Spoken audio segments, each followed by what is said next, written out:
Right, Iran పై కూడా America చేస్తున్నటువంటి దాడులకి revenge ఉండాలిగా మరి. సో రివెంజ్ తీర్చుకుంటోంది ఇరాన్ కువైట్ బహ్రెయిన్ లో ఉన్నటువంటి అమెరికా స్థావరాలపై బిగ్గెస్ట్ అటాక్ తో రెచ్చిపోతోంది. అమెరికా స్ట్రైట్ ఆఫ్ హార్ముజ్ దగ్గర చేసినటువంటి అటాక్, దీంతో పాటుగా స్ట్రైట్ ఆఫ్ హార్ముజ్ దగ్గర ఇరాన్ స్థావరాలపై చేసిన అటాక్, డ్రోన్ స్థావరాలపైన, డ్రోన్ స్టోరేజెస్ పైన, మిసైల్ స్టోరేజెస్ ఫెసిలిటీస్ పైన, ఇరాన్ ఆర్మీ సెంటర్స్ పైన, army IRGC guards and corps వాళ్ళటువంటి స్థావరాలపై అటాక్ చేస్తున్నటువంటి అమెరికా దాడులకి అటు అమెరికా మిత్రత్వ దేశమైనటువంటి ఇజ్రాయెల్ కూడా ఇటు ఇరాన్ మద్దతు దేశమైనటువంటి లెబనాన్ పైన వీటన్నిటికీ రివెంజ్ తీర్చుకుంటుంది ఇరాన్. సో పరస్పరంగా దాడులతో ఒకరిపై ఒకరు రెచ్చిపోతున్న తరుణంలో ఇరాన్ ఇప్పుడు పలు స్థావరాలను టార్గెట్ చేసింది. మిత్రపక్షాలైనటువంటి కువైట్ అండ్ బహ్రెయిన్లపై క్షిపణులతో దాడి చేస్తోంది. ఆ క్షిపణులతో దాడి చేసే క్రమంలో బహ్రెయిన్ అండ్ కువైట్లో భయంకరమైనటువంటి మిసైల్ దాడి పడుతూనే ఉంది, డ్రోన్ అటాక్ జరుగుతూనే ఉన్నాయి. ఇరాన్ మిసైల్స్, డ్రోన్ స్టోరేజ్ స్థావరాలపైన అమెరికా దాడులు చేసినటువంటి నేపథ్యంలో దానికి ప్రతీకారంగా ఐఆర్జీసీ కూడా బలమైనటువంటి బదులిస్తోంది. ఇరాన్ దాడులతో కువైట్ బహ్రెయిన్ అప్రమత్తమైంది. ఎయిర్ డిఫెన్స్ సిస్టమ్ని యాక్టివేట్ చేసింది. సురక్షిత ప్రాంతాల్లో అక్కడి ప్రజల్ని తలదాచుకునేలా చేస్తోంది బహ్రెయిన్. ఇంకా మిత్రపక్షాలపైన దాడులు చేయడంతో ఇరాన్పై ట్రంప్ మరోసారి ఫైర్ అయ్యారు. తాము సైనిక చర్యకు దిగితే ఇరాన్ ఉనికిలో ఉండదని కూడా ఆయన వార్నింగ్ ఇస్తున్నారు. ఈ వార్నింగ్ ని దేన్ని కూడా ఇరాన్ పట్టించుకోవడం లేదు. ఇరాన్ మాపై అటాక్ చేయడం అంటే అంత ఆశమాష విషయమేం కాదు, మేము తిరిగి దాడి చేస్తామని నిరూపించుకోవడం కోసమే ఇప్పుడు కువైట్ అండ్ బహ్రెయిన్ పై అటాక్ జరుగుతోంది. ఒకసారి కువైట్ అండ్ బహ్రెయిన్ పై ఇరాన్ చేస్తున్న అటాక్ సంబంధించి ఆ విజువల్ చూద్దాం.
బట్ ఇరాన్ ఇప్పుడు బహ్రెయిన్ అండ్ కువైట్ పై భయంకరమైనటువంటి దాడి చేస్తోంది. ఆ దాడిలో బహ్రెయిన్లో ఉన్నటువంటి పలు స్థావరాలు పూర్తిగా ధ్వంసమవుతూ ఉన్నాయి. అక్కడ ప్రజల్ని కూడా అప్రమత్తం చేసినటువంటి బహ్రెయిన్ ప్రభుత్వం వారందరినీ కూడా సేఫెస్ట్ ప్లేసెస్కి పంపించేందుకు ప్రయత్నం చేస్తోంది. ఇకపోతే కువైట్లో కూడా గతంలో ఇటువంటి మాదిరిగానే దాడులు జరిగినప్పుడు పలు పెట్రో ఇండస్ట్రీస్ పూర్తిగా ధ్వంసమైపోయాయి. పలు కీలకమైన ఇన్ఫ్రాస్ట్రక్చర్ను కూడా దెబ్బతీసే ప్రయత్నం చేసింది ఇరాన్. అయితే ఇప్పుడు స్ట్రైట్ ఆఫ్ హార్ముజ్ క్లోజ్ అయిందా అంటే అది ఓపెన్లోనే ఉంది, కానీ నౌకల రాకపోకలు మాత్రం నిలిపివేసింది. నౌకల రాకపోకలు మాత్రం కొంత అనుకున్న స్థాయిలో జరగడం లేదు. నిన్నటి వరకు కేవలం 10 నౌకలు మాత్రమే అటు ఇటుగా నౌకల యొక్క ప్రయాణాన్ని సాగించాయి. నిన్న ఒక ఎవర్ క్వీన్ అనేటువంటి ఒక షిప్ పైన చాలా భయంకరమైనటువంటి దాడి జరిగింది. ఆ కార్గో షిప్ పైన ఎవర్ క్వీన్ కార్గో షిప్ పూర్తిగా ధ్వంసమైపోయిన పెట్రోకెమికల్ని తీసుకొస్తున్నటువంటి రవాణా నౌక అది. సో ఆ తర్వాత నుంచి ఇరాన్ చేసినటువంటి దాడికి ప్రతిదాడిగా అమెరికా కూడా ఇరాన్పై అటాక్ చేస్తోంది. ఇరాన్లోని పలు కీలకమైనటువంటి ఆర్మీ స్థావరాలపైన, టెహరాన్ నగరం చుట్టూన్నటువంటి కొన్ని కీలకమైనటువంటి డ్రోన్, మిసైల్ స్టోరేజ్ ఫెసిలిటీస్ పైన అటాక్ చేసింది. కోస్టల్ రాడార్ ఫెసిలిటీస్ పైన, ఎయిర్ డిఫెన్స్ సిస్టమ్స్ పైన, మిలిటరీ సైట్స్ పైన కూడా ఈ అటాక్స్ జరిగాయి. ఈ అటాక్స్కి తిరిగి ప్రతీకారంలో భాగంగానే జవాబిస్తూ బదులిస్తూ ఇరాన్ ఇప్పుడు మళ్ళీ అమెరికా అయినటువంటి మిత్రత్వ దేశాలు బహ్రెయిన్, కువైట్ పై అటాక్స్ జరుగుతున్నాయి. సో ఇక రెండు చోట్ల కూడా అటాక్ జరుగుతూనే ఉన్నాయి. అటాక్ సంబంధించి ప్రెజెంట్ ఎక్కడ చూసినా కూడా ఒక హై టెన్షన్ వాతావరణం నెలకొంది. So prepare for a long endless night అని డొనాల్డ్ ట్రంప్ వార్నింగ్ ఇస్తున్నారు. Prepare for a long and endless night అని డొనాల్డ్ ట్రంప్ ఎన్నిసార్లు వార్నింగ్ ఇచ్చినా ఇరాన్ మాత్రం పట్టించుకోవడం లేదు. అటు UK MTO, United Kingdom maritime trade operations వాళ్ళ వెజల్స్ రావడకపోవడం కానీ, అక్కడ వచ్చినటువంటి స్ట్రైట్ ఆఫ్ హార్ముజ్లో ఈ అన్ఐడెంటిఫైడ్ ప్రొజెక్టైల్ కారణంగా వాళ్ళ నౌకని అటాక్ చేయడం కానీ వీళ్ళందరూ కూడా ఆందోళన వ్యక్తం చేస్తూ ఉన్నారు. సో బహ్రెయిన్, కువైట్లో జరుగుతున్నటువంటి దాడికి సంబంధించి అఫీషియల్గా ఏమైనా మరణాలు ఉన్నాయా, ఏదైనా ఇబ్బందికర వాతావరణం ఉందా అన్నప్పుడు క్యాజువాలిటీస్ అయితే లేవు, అంటే మరణాలు మాత్రం లేవు, కానీ గాయాల పడ్డవాటి సంఖ్య పెరుగుతోంది. ఇన్ఫ్రాస్ట్రక్చర్ దెబ్బతింటోంది, కోట్లాది రూపాయల ఆస్తి నష్టం వాటిల్తోంది. భయంకరమైనటువంటి ఈ దాడితో కువైట్, బహ్రెయిన్ మళ్ళీ ఒక్కసారిగా అల్లాడిపోతున్న పరిస్థితి. ఈ దాడి ఇంకా కొనసాగుతుందని ఇరాన్ చెప్తోంది. As long as America attacks Iran, ఎప్పటి వరకైతే అమెరికా ఇరాన్ పై అటాక్ చేస్తూ ఉంటుందో అప్పటి వరకు కువైట్ అండ్ బహ్రెయిన్ పై మేము కూడా అటాక్ చేస్తూనే ఉంటామని చెప్పినట్టుగా బదులైనటువంటి ఒక బలమైనటువంటి జవాబుని బదులిస్తోంది ఇరాన్. ఇరాన్ ఈ దాడిని వెనక్కి తగ్గే ప్రసక్తి లేదు. మీకు కనుక గుర్తుండుంటే అమెరికా మొదటిసారిగా ఫిబ్రవరి 27వ తేదీన అలీ ఖమేనీ అంతమందించిన రోజున బహుశా వాళ్ళు ఊహించినటువంటి ఒక మాట ఏంటంటే, ఆ మొదటి రోజున మేము అటాక్ చేస్తాం, రెండో రోజున వాళ్ళు సైలెంట్ అయిపోతారు, వాళ్ళ లీడరే పూర్తిగా దెబ్బతిన్న తర్వాత వాళ్ళు ఏం యుద్ధం చేయగలుగుతారన్నట్టుగా భావించింది అమెరికా. కానీ ఈ యుద్ధాన్ని సుమారుగా 3 నెలల పాటుగా తీసుకురాగలిగింది ఇరాన్. 3 నెలలు కాదు, ఇంకంతకు మించే అవుతోంది. ఇప్పుడు చర్చలు జరుగుతున్నాయి స్విట్జర్లాండ్లో. ఇరు దేశాలకు సంబంధించినటువంటి శాంతి ఒప్పందం, cease fire agreement, 60 days of discussions. ప్రతిరోజు అంశంపై చర్చిద్దాం, ఈ మొత్తం యుద్ధానికి ఒక శాశ్వత పరిష్కార మార్గాన్ని, ఒక పూర్తిస్థాయి శాంతి వాతావరణాన్ని నెలకొల్పుదామని చెప్పి అమెరికా, ఇరాన్ ఇద్దరు కూడా నిర్ణయించి స్విట్జర్లాండ్ వేదికగా ఇప్పుడు 2 దేశాలు కూడా చర్చలకు కూర్చుంటున్నాయి. జేడి వ్యాన్స్ అటెండ్ అయ్యారు, ఇటు అర్గాచి అటెండ్ అయ్యారు, ఇరాన్ నుంచి ఫారెన్ మినిస్టర్గా పెజెస్కియన్ అటెండ్ అవుతూ ఉన్నారు. మధ్యవర్తిగా ఉన్నటువంటి కువైట్ నుంచి కానీ, మధ్యవర్తిగా ఉన్నటువంటి కువైట్ అండ్ అటు పాకిస్తాన్ ప్రధాని షెహబాజ్ షరీఫ్ అండ్ ఆసిమ్ మునీర్లు కూడా అటెండ్ అయ్యారు. ఈ డిస్కషన్ జరుగుతున్న తరుణంలో అటాక్స్ జరుగుతూనే ఉన్నాయి.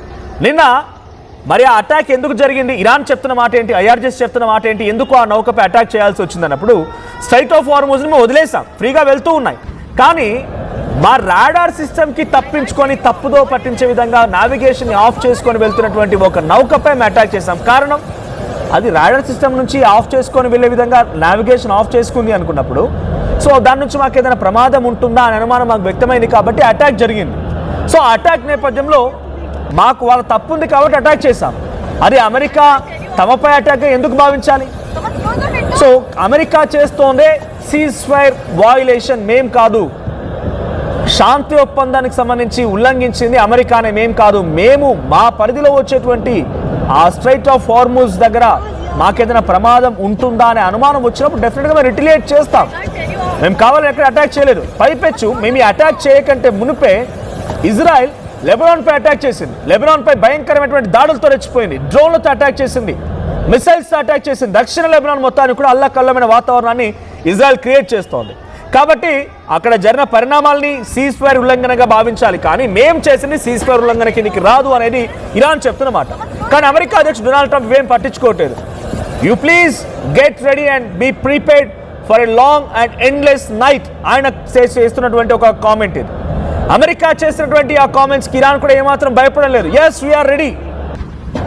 వీఆర్ రెడీ అని చెప్తోంది ఇరాన్. ఐఆర్జీసీ కార్ప్స్ చెప్తున్న మాట అది. ఎందుకంటే మాపై దాడి చేసి మళ్ళీ మేము ఊరుకోమంటే ఎలా ఊరుకుంటాం? రాడార్ సిస్టమ్పై అటాక్ జరుగుతోంది. వీళ్ళు ఇచ్చినటువంటి కండిషన్స్లో ఏదైతే 14 కండిషన్స్ని కీలకంగా తీసుకొని ఈ సీజ్ ఫైర్ అండర్స్టాండింగ్ జరిగిందో, ఆ అగ్రిమెంట్ జరిగిందో, ఆ 14 కండిషన్స్లో ప్రాక్సీ దేశాలైనటువంటి లెబనాన్ కానీ, సిరియాలు కానీ, యెమెన్స్ కానీ వీళ్ళపై అటాక్ని కూడా మాపై అటాక్గానే భావిస్తామని ఇరాన్ పెట్టిన కండిషన్.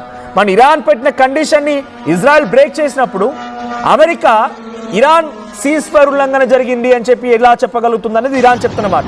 సో లెబనాన్పై అటాక్స్ ఉన్నాయి, అమెరికా ఇరాన్పై అటాక్స్ ఉన్నాయి. ఇవన్నీ నేపథ్యంలోనే ఇప్పుడు కువైట్, బహ్రెయిన్ పైన భయంకరమైనటువంటి మిసైళ్లతో ఇరాన్ విరుచుకుపడుతుంది. ఐఆర్జీసీ కార్ప్స్ విరుచుకుపడుతున్నారు. నిమిషానికి ఒక మిసైల్ డ్రోన్ చొప్పున కువైట్, బహ్రెయిన్ లాంటి దేశాలని అల్లకల్లోలం చేస్తుంది ఇరాన్.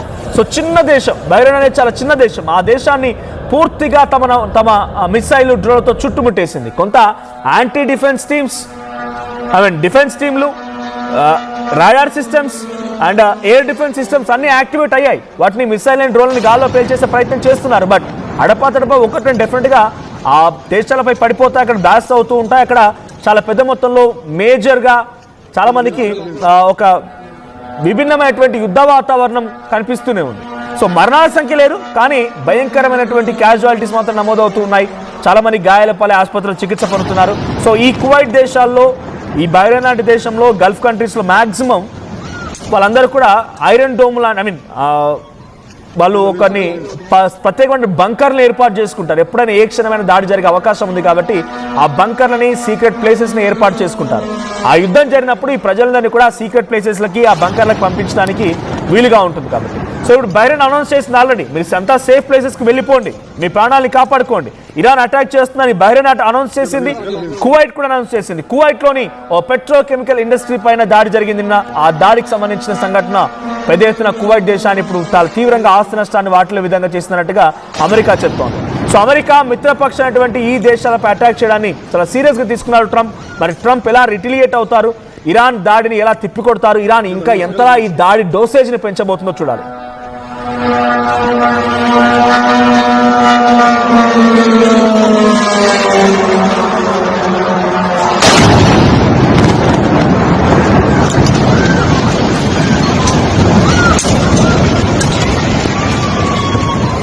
يلا ننزل يلا ننزل.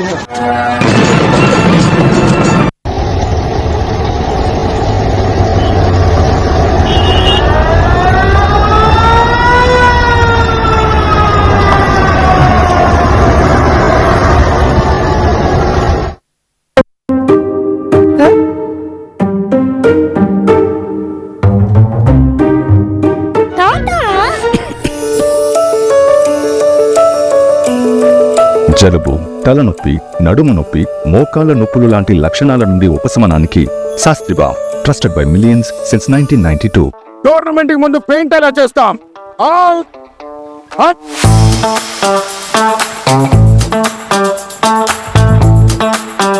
ప్లాన్ అయితే చాలా బాగుంది సార్, స్టేడియం పరిస్థితి చూడండి.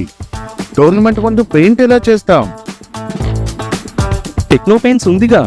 Techno paints, township, dam, stadium లేదా మనీళ్ళు, పెయింట్స్ నుంచి పెయింటింగ్ వరకు పూర్తి సొల్యూషన్ కావాలంటే మేమున్నాం. కానీ సార్, టైంకి పూర్తవుతుందా? రోజుకు 23 లక్షల స్క్వేర్ ఫీట్ పెయింటింగ్ చేయగల సామర్థ్యం, 5,000 మంది స్కిల్డ్ లేబర్ టీం మా వెంట ఉంది. 23 లక్షల? అవును, ప్రపంచ స్థాయి రంగులు, అద్భుతమైన షేడ్స్ తో భారతదేశపు అసలైన పెయింట్ మరియు పెయింటింగ్ శక్తిని మేమే. We are techno paints. Techno paints.